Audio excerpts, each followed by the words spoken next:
La tarde de marzo era sorprendentemente agradable en Torreón, Coahuila, cuando Petra Ávila se sentó en su silla de costura favorita, cerca de la ventana de su pequeño taller, aprovechando la luz natural que entraba a raudales en un ángulo perfecto a las 3 de la tarde, iluminando la tela blanca que bordaba con hilos de seda rojos y dorados en un intrincado diseño de rosas que un cliente adinerado le había encargado como regalo de cumpleaños para su esposa. Era un trabajo delicado que exigía concentración total. Cada puntada diminuta y precisa, cada pétalo de rosa construido con cientos de hilos individuales, entrelazados de tal manera que creaba una ilusión de profundidad y textura que hacía que las flores parecieran casi tridimensionales, listas para ser arrancadas de la tela. Petra tenía 43 años y había pasado 37 de ellos cosiendo. Había comenzado a los 6, cuando su madre puso una aguja en sus pequeñas manos y le dijo: «Aprende o muere de hambre», con la brutal sencillez que caracterizaba la vida de las mujeres pobres del México de finales del siglo XIX. Había aprendido, volviéndose no solo competente, sino excepcional, desarrollando una reputación que se había extendido más allá de Torreón a las ciudades vecinas, atrayendo a clientes dispuestos a pagar precios superiores por un trabajo que rivalizaba con cualquier cosa producida en la Ciudad de México, o incluso en Europa. Su taller era un espacio angosto y estrecho en la planta baja de un edificio de 2 pisos que compartía con un zapatero ruidoso a la izquierda y una familia de 6 miembros en constante disputa a la derecha. Pero era suyo, pagado con décadas de trabajo meticuloso, y lo mantenía con un orgullo que rozaba la obsesión. Cada superficie estaba cubierta de telas organizadas por color y tipo: algodones en tonos blanco y crema, lanas en marrones y grises, sedas importadas en colores joya que costaban una pequeña fortuna, pero eran esenciales para clientes adinerados. Estantes cubrían las paredes de suelo a techo, abarrotados de carretes de hilo de cientos de tonos diferentes, cajas de botones recopilados a lo largo de los años, cintas y encajes, y bordados comprados a vendedores ambulantes o rescatados de ropa vieja cuidadosamente desmantelados para reutilizar cualquier material que aún tuviera valor.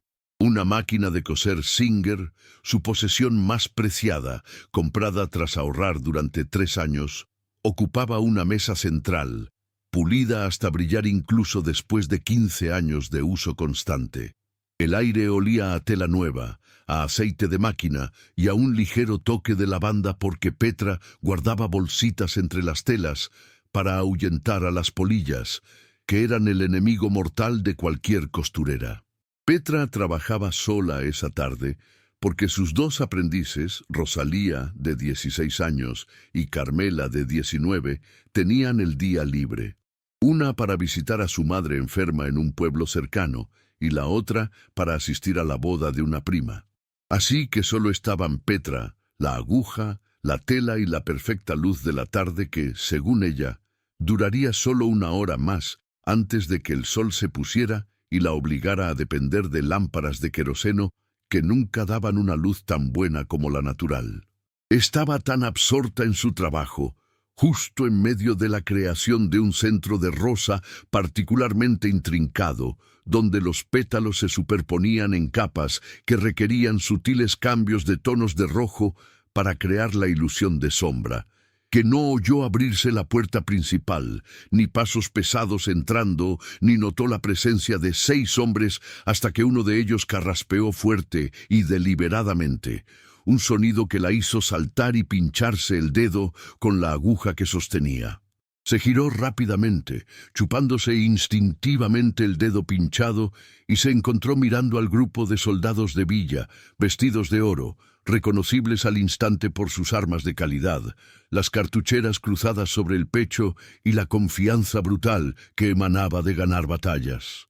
Eran en su mayoría jóvenes, ninguno aparentaba más de 25 años, con rostros marcados por el sol y la violencia, ojos que habían visto cosas que la gente normal jamás vería y desearía no ver jamás. El líder, un hombre alto y delgado con un bigote fino y una cicatriz en la mejilla izquierda, dio un paso al frente, inspeccionando el taller con ojos que lo catalogaban todo. «¿Eres la costurera?», preguntó con la voz ronca por fumar tabaco barato y gritar órdenes en los campos de batalla. «Sí, señor», respondió Petra, dejando cuidadosamente su bordado a un lado y poniéndose de pie, secándose las manos nerviosamente en el delantal. «Soy Petra Ávila. ¿En qué puedo ayudarle?» «Necesitamos uniformes reparados», dijo el líder, señalando a sus compañeros. «Camisas rotas, pantalones con agujeros. ¿Pueden arreglar eso?» «Por supuesto», dijo Petra, aliviada de que la petición fuera razonable. «Puedo arreglarlo. Depende de la gravedad del daño, pero la mayoría de las reparaciones las puedo hacer en 1 o 2 días». «No tenemos ni 1 día ni 2», interrumpió el líder. «Marcharemos hacia el norte mañana al amanecer. Tienen que hacerlo hoy. Ahora mismo». Petra sintió que se le encogía el corazón. Ya eran más de las 3. Tenía quizás 4 horas de buena luz, quizá otras 2 de luz adecuada. 6 uniformes, si el daño era extenso, era imposible trabajar en 6 horas. «Puedo intentarlo», dijo con cautela, «pero si el daño es grave, no puedo garantizar que todo esté listo para mañana por la mañana. Quizás pueda hacer las reparaciones de emergencia más urgentes hoy, y...» «No lo entiendes», dijo el líder con voz endurecida. «No es una petición, es una orden. El general Villa espera que sus hombres estén presentables. Los uniformes rotos nos hacen parecer bandidos en lugar de verdaderos soldados del ejército revolucionario. Así que vas a arreglarlo. Hoy mismo, todo». No había margen de negociación en su voz. Petra asintió, tragándose la protesta. «Bien. Muéstrame qué necesita arreglo». Los soldados comenzaron a quitarse camisas y pantalones, dejando al descubierto ropa interior hecha jirones, y, en algunos casos, la ausencia total de ella, porque los soldados pobres rara vez tenían el lujo de llevar varias capas de ropa. Pronto, hubo una pila de uniformes en el banco de trabajo de Petra, y ella comenzó a examinarlos, evaluando los daños. Era peor de lo que esperaba. No solo simples desgarros que se podían coser rápidamente, sino grandes agujeros que necesitaban parches, costuras enteras que se habían deshecho y necesitaban ser rehechas, incluso algunos agujeros de bala que creaban aberturas irregulares, difíciles de reparar decentemente. Calculó mentalmente. Si trabajaba sin parar, se saltaba la cena, usaba técnicas más rápidas en lugar del trabajo meticuloso que solía hacer. Tal vez, solo tal vez, podría terminar la mayor parte antes de la medianoche. «Va a costar», dijo, no porque quisiera cobrarles a los revolucionarios, sino porque tenía que demostrar que estaba brindando un servicio profesional, no caridad. 6 pesos por todo el trabajo, considerando la urgencia y la magnitud de las reparaciones. 6 pesos, repitió uno de los medallistas de oro más jóvenes, mirando al líder con una expresión que sugería que la cantidad era más de lo que esperaban pagar. «Eso es casi el salario de una semana.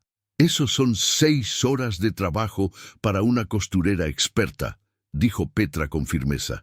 «Si quieres un trabajo de calidad y rápido, cuesta dinero.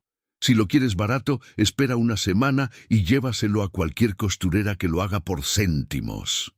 El líder la observó un momento y luego se encogió de hombros. «Bien, 6 libras. Pero tiene que estar perfecto. ¿Entiendes? Nada de reparaciones chapuceras ni parches obvios que nos hagan parecer mendigos. Trabajo de verdad. Siempre trabajo de verdad», dijo Petra, cogiendo la primera camisa del montón. Tenía un desgarrón largo desde el hombro hasta el pecho, probablemente causado por una bayoneta o un cuchillo. «Vuelve en 6 horas. Tendré todo listo». «No vamos a regresar.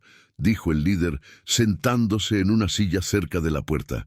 Esperaremos aquí. Aseguraos de que haga su trabajo, de que no se escape con nuestra ropa. Petra se giró furiosa. ¿Crees que voy a robar uniformes sucios de soldados? ¿Para qué? ¿Para venderlos en el mercado negro? ¿Quién los compraría? Nunca se sabe, dijo el líder cruzándose de brazos. La gente hace cosas raras, así que nos quedamos.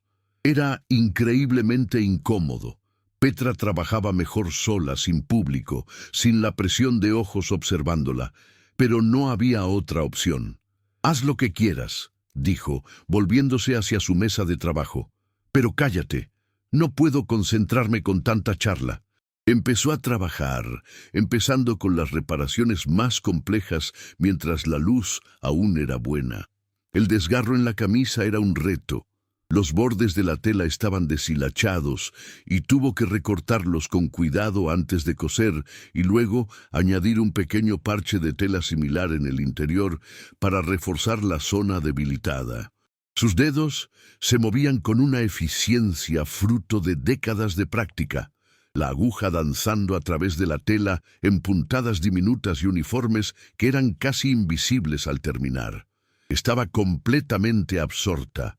El mundo se reducía a solo tela e hilo, y la necesidad hipnótica de que cada puntada fuera perfecta. Fue entonces cuando uno de los trabajadores del collar de oro, un muchacho que no parecía tener más de 18 años, con el rostro aún redondo por la juventud, no completamente destruido por la guerra, habló. «Es impresionante. Nunca he visto a nadie coser tan rápido y que aún así parezca tan delicado». Petra no levantó la vista, concentrada en el trabajo. «Practica», dijo simplemente. 37 años de práctica. ¿Aprendes a ser rápido o no sobrevives en este negocio? «Mi madre cosía», continuó el niño con la voz suavizada por el recuerdo. «Hacía ropa para toda la familia, pero nunca la vi trabajar tan rápido como tú. Claro, tenía los dedos un poco torcidos por la artritis». «La artritis es la maldición de una costurera», asintió Petra, terminando por fin su primera reparación y pasando a la siguiente. «Al final nos alcanza a todas. Por ahora tengo suerte, pero sé que llegará. Cada mañana me despierto y me reviso los dedos para ver si se me han empezado a entumecer». Hizo una pausa y finalmente levantó la vista. «Tu madre todavía cose». «Murió», dijo el niño, y su sonrisa se desvaneció. «De fiebre tifoidea hace 2 años. Pero antes de morir me hizo una camisa. Esta de aquí». Tocó la camisa que llevaba puesta. No la que estaba en la pila para reparar, sino la que llevaba puesta. «Es lo único que tengo de ella ahora». Petra sintió una punzada de compasión. «Entonces cuídala bien, lávala con cuidado, repara cualquier pequeño daño antes de que se agrave. Una camisa hecha con amor dura toda la vida si se trata con respeto». Fue un comentario inocente, un consejo sincero de una artesana a una joven que valoraba el trabajo de su madre fallecida. Pero el líder del grupo, un hombre llamado Sargento Mendoza, como oiría más tarde, lo interpretó de forma completamente diferente. Se levantó bruscamente y su silla raspó ruidosamente contra el suelo. «¿Camisa hecha con amor?», repitió con un tono peligroso en su voz. «¿Dices que los uniformes que remiendas no están hechos con amor? ¿Que haces un trabajo inferior porque no amas la revolución?» Petra parpadeó, con una genuina confusión en el rostro. «¿Qué? No, no dije eso. Dije que la camisa de su madre estaba hecha con cariño, así que durará si la cuida». «Escuchamos lo que dijiste», interrumpió otro soldado vestido de oro, también poniéndose de pie. Una insinuación clara. «Nuestros uniformes, que representan la revolución, la lucha por la justicia, no merecen el mismo cuidado, el mismo amor que cualquier camisa hecha por una madre muerta. Es un insulto a la revolución». «Eso es absurdo», protestó Petra, dejando caer la aguja y poniéndose de pie. Estás tergiversando mis palabras. Solo dije que la ropa hecha por madres es especial y hay que cuidarla. No tiene nada que ver con el trabajo que hago para ti. Entonces, ¿por qué mencionaste amor?, insistió Mendoza acercándose. ¿Por qué esa palabra en concreto? A menos que quisieras decir que tus reparaciones carecen de amor, son meramente transaccionales, trabajos realizados por dinero sin ningún respeto real por la causa. Petra sintió que la situación se desmoronaba, pasando de incómoda a potencialmente peligrosa. No estoy haciendo política, no dije nada de revolución, solo hablé de cuidar la camisa de mamá. ¿Cómo se convirtió esto en política? Durante una revolución, todo gira en torno a la política, dijo Mendoza en voz baja y amenazante. Cada palabra, cada acción, cada decisión revela a quiénes pertenecemos. Y sus palabras revelaron que nos ve solo como clientes, no como defensores de una causa justa. Ve los uniformes como un trabajo más, no como símbolos de algo mayor. Son símbolos de algo más grande, dijo Petra con la frustración en la voz. Pero también son literalmente camisas y pantalones que necesitan remendarse. Puedo respetar la causa y hacer un trabajo profesional. Ambas cosas no son mutuamente excluyentes. Pero Mendoza ahora se alimentaba de la supuesta ofensa y otros dorados, jóvenes, inseguros y deseosos de demostrar su lealtad, comenzaban a seguir su ejemplo, murmurando entre ellos sobre falta de respeto, traidor y federalista disfrazado. La temperatura en la sala subía. La tensión se transformaba en algo que fácilmente podía estallar en violencia. Creo que necesita que le enseñen respeto, dijo Mendoza, mientras tomaba una pila de uniformes de una mesa y los recogía. Creo que estos uniformes se quedan con nosotros y no te pagan. Eso es lo que te pasa por insultar a la revolución. ¡Esto es un robo!, gritó Petra, buscando sus uniformes. Yo trabajé en ellos. Necesito este dinero. Deberías haber pensado en eso antes de abrir la boca, dijo una de las otras medallistas de oro, bloqueándola físicamente. La situación se estaba desmoronando por completo cuando la puerta del taller se abrió de nuevo, revelando esta vez una figura que dejó a todos paralizados. Pancho Villa. Debió haber oído voces fuertes desde la calle que venían a investigar la causa del alboroto. Su mirada recorrió la escena rápidamente. Mendoza sosteniendo una pila de uniformes, Petra visiblemente angustiada, otros en posiciones defensivas, con una tensión tan intensa que era tan intensa que se podía sentir. ¿Qué demonios está pasando aquí?, preguntó Villa, sin necesidad de aumentar la voz para exigir toda su atención. Mi general, dijo Mendoza rápidamente, esta costurera insultó a la revolución. Dijo que nuestros uniformes no merecen amor, que solo son un trabajo mercenario para ella. «Yo no dije eso», interrumpió Petra con una audacia desesperada que le permitió hablar directamente de Villa. «Le dije al chico de allá que la camisa de su madre era especial, que la cuidara. Nada más. Y la convirtieron en una declaración política que nunca hice». Villa miró al niño que había mencionado a su madre. «¿Es cierto? ¿Dijo algo sobre tu camisa?» El niño, visiblemente incómodo al estar en medio, asintió con vacilación. «Sí, señora. Le pregunté por su trabajo.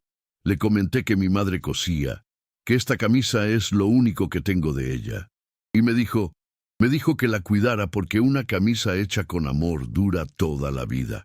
¿Y eso se interpretó como un insulto a la revolución?, preguntó Villa con la voz cargada de una mezcla de diversión y exasperación. Se giró hacia Mendoza. «Sargento, con el debido respeto a su vigilancia sobre la lealtad revolucionaria, creo que en este caso vio un insulto donde no lo había. La costurera estaba dando consejos sobre el cuidado de la ropa, no haciendo un comentario político». «Pero usó específicamente la palabra amor», insistió Mendoza, claramente reacio a admitir su error. «La implicación era clara. La insinuación estaba solo en tu cabeza», interrumpió Villa. ¿Te das cuenta de cómo suena eso? Usó la palabra amor, así que debe ser una declaración política. Siguiendo esa lógica, si alguien dice que le encantan los tacos, ¿es una declaración sobre las preferencias culinarias de la revolución? Negó con la cabeza. A veces un cigarrillo es solo un cigarrillo, Mendoza, y a veces los consejos sobre cómo cuidar la ropa son solo eso. Mendoza se sonrojó. La humillación de ser corregido frente a sus subordinados le dolió claramente. Sí, mi general, lo siento, solo estaba vigilando. La vigilancia es buena, asintió Villa. La paranoia que ve enemigos en cada sombra no lo es. Se volvió hacia Petra. Señora, le ruego que acepte mis disculpas. Mis hombres están nerviosos. Acabamos de enterarnos de una emboscada federal que mató a 30 de nuestros camaradas.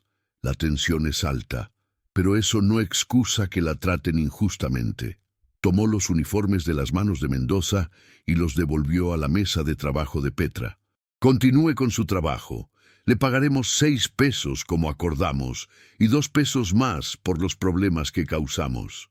Gracias, general Villa, dijo Petra aliviada mientras la bañaba. De verdad que no quise ofenderla.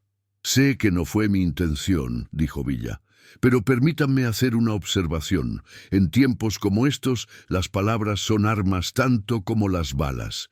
No por el significado pretendido, sino por el significado que otros les atribuyen. Puedes decir algo completamente inocente y alguien lo interpretará como una provocación porque busca razones para ofender. Es injusto, es agotador, es una situación triste, pero es la realidad de vivir en una revolución. Petra asintió lentamente, comprensiva, pero también sintiendo una carga injusta. ¿Entonces tengo que censurar cada palabra? ¿No puedo tener conversaciones humanas normales? Pueden y deben, dijo Villa. Pero tengan en cuenta que cada palabra será examinada, cada frase analizada, cada gesto interpretado. Es una carga pesada, pero es una carga que todos llevamos ahora. Miró sus uniformes. Vamos, dejen que la señora trabaje tranquila. ¿Y Mendoza? Cuando vuelva a buscar los uniformes, se disculpará como es debido. ¿Entendido? Sí, mi general, murmuró Mendoza. Después de que se fueron, Petra se sentó pesadamente, con las manos temblando ligeramente por la adrenalina que aún corría por su cuerpo. Miró la pila de uniformes que aún necesitaban remendar. Luego, el bordado abandonado cerca de la ventana donde todo había comenzado. ¿Cuánto tiempo había pasado? ¿2 horas? Parecían días. Se obligó a volver a trabajar, sus dedos encontrando un ritmo familiar, pero su mente seguía repasando el incidente. ¿Cómo algo tan inocente, un consejo bien intencionado sobre la colada, se había convertido en una acusación de traición? Villa tenía razón. Las palabras eran armas ahora, pero no como ella las entendía. No eran armas que usara deliberadamente, sino armas que otros podían usar y usar en su contra, basándose en interpretaciones que ella nunca pretendió. Fue una lección inquietante sobre vivir en una sociedad en guerra. No bastaba con ser inocente. Había que parecer inocente, parecerlo, no solo ante la gente razonable, sino ante quienes buscaban activamente razones para condenar. Era imposible, era agotador, pero era la realidad. Trabajó toda la noche, terminando la última reparación justo antes de la medianoche. Cuando Mendoza regresó con otros 2 soldados a recoger los uniformes, sí se disculpó, con rigidez, claramente obedeciendo órdenes, pero lo hizo. Disculpe si malinterpreté sus palabras, señora. No quise acusarla injustamente. Estás perdonada, dijo Petra. ¿Qué más podía decir? Guardarle rencor a un hombre armado era una tontería, pero perdonar no significaba olvidar. Pagaron 8 pesos como prometieron, incluso añadiendo una pequeña propina extra que ella sospechó que era orden de Villa. Y luego se fueron, y Petra finalmente pudo cerrar su taller, arrastrarse hasta su pequeño apartamento del piso de arriba y desplomarse en la cama sin siquiera quitarse la ropa. En los días siguientes, la historia se difundió, como siempre ocurría en los pueblos pequeños. La costurera casi fue castigada por los dorados, paranoicos, por un comentario inocente, pero solo la intervención de Villa la salvó. En algunas versiones, fue valiente y los desafió abiertamente. En otras, fue una víctima patética. En otras, todo el incidente fue un malentendido cómico, sin momentos realmente amenazantes. Pero Petra sabía la verdad. Y la verdad era incómoda. Había vivido algo que miles de personas habían vivido durante la Revolución, una época en la que la normalidad, la conversación humana común, se transformó en una prueba de lealtad con consecuencias potencialmente fatales.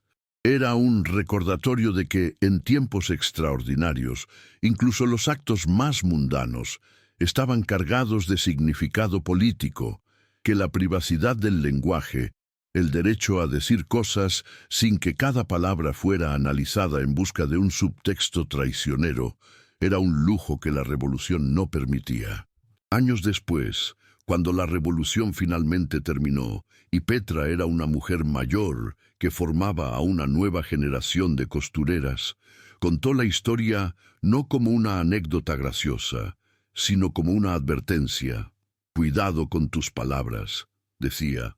No solo en tiempos de guerra, sino siempre, porque nunca se sabe quién escucha, quién interpreta, quién busca motivos para ofender. Y aunque siempre debes decir la verdad, también debes entender que la verdad no te protegerá de quienes se empeñan en malinterpretar. Fue una lección cínica y pragmática, de esas a las que los jóvenes idealistas se resistían por parecer derrotistas. Pero también fue una lección de supervivencia, aprendida durante una tarde en la que un comentario inocente sobre el amor casi lo costó todo. La camisa que vestía el joven de cabello dorado, la que le había hecho su madre, Petra nunca supo qué pasó con ella. El chico probablemente murió en batalla en algún lugar, la camisa se quemó o se enterró con él, o simplemente se perdió en el caos. Pero esa tarde, esa camisa estuvo en el centro de una tormenta que reveló algo fundamental sobre vivir en una revolución, que incluso los objetos más simples, las palabras más inocentes, los gestos más humanos, podían transformarse en armas o evidencia de crímenes que nunca se cometieron. Y tal vez, decidió finalmente Petra, esta era la verdadera tragedia de la guerra. No solo la muerte y la destrucción obvias, sino la pérdida más sutil de la capacidad de los seres humanos comunes de hablar con otros seres humanos comunes, sin que cada palabra fuera sopesada, medida y juzgada por significados que nunca existieron, excepto en la paranoia de los oyentes que buscan enemigos en cada sombra. La revolución prometió liberación. Pero en el proceso aprisionó a todos en un sistema donde incluso la bondad, un consejo genuino sobre cuidar la memoria de una madre fallecida, podía pervertirse en un acto de traición. Y si bien Villa intervino esta vez, ¿cuántas otras veces, en cuántos otros lugares, no ha intervenido Villa para corregir malentendidos? ¿Cuántas personas han sufrido o muerto no por una traición real, sino por interpretaciones paranoicas de una inocencia mal comunicada? Estas fueron preguntas sin respuestas, pero Petra las llevó consigo por el resto de su vida, recordatorios de que sobrevivió no solo por su habilidad con la aguja y el hilo, sino por la suerte de estar presente cuando alguien poderoso eligió entrar en razón en lugar de sucumbir a la paranoia que consumió a tantos otros durante esos años sangrientos en que México se desgarró con la esperanza de volver a reconstruirse en una forma mejor, una esperanza que, como muchas esperanzas nacidas de la guerra, resultó más compleja y ambigua en su realización de lo que nadie había imaginado cuando se disparó la primera bala.